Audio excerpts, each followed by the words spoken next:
پاکستان کی افغانستان میں دہشت گردوں کے خلاف کارروائیاں 7 ٹھکانوں کو کامیابی سے نشانہ بنا لیا گیا۔ فورسز کی جانب سے ISKP کے ٹھکانوں کو سرحدی علاقے میں نشانہ بنایا گیا۔ وزارت اطلاعات کے مطابق خود کش حملوں میں افغانستان میں موجود دہشت گرد قیادت اور ان کے سہولت کار ملوث ہیں۔ دہشت گردوں نے حال ہی میں اسلام آباد کی امام بارگاہ، باجوڑ اور بنوں میں کارروائیاں کی۔ افغان طالبان حکومت نے دہشت گردوں کے خلاف کوئی مؤثر اقدام نہیں کیا۔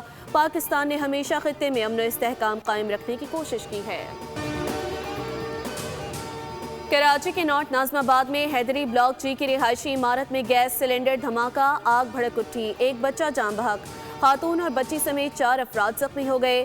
فائر بریگیڈ اور ریسکیو ٹیموں نے فوری کارروائی کرتے ہوئے آگ پر قابو پا لیا۔ زخمی کو اسپتال منتقل کر دیا گیا۔ میئر کراچی مرتضی وہاب کا واقعے پر اظہار افسوس۔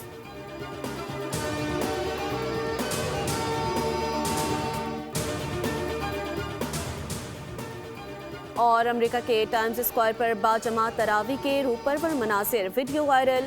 عالمی خبر رساں ادارے کے مطابق یہ 5واں موقع ہے کہ ٹائمز اسکوائر میں باجماعت تراویح کا انعقاد کیا گیا۔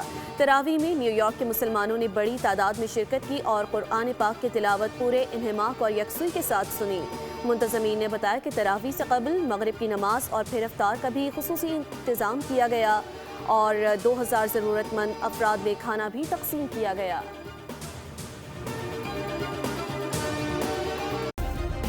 سبسکرائب کریں اور بیل دبائیں تاکہ کوئی خبر رہ نہ جائے۔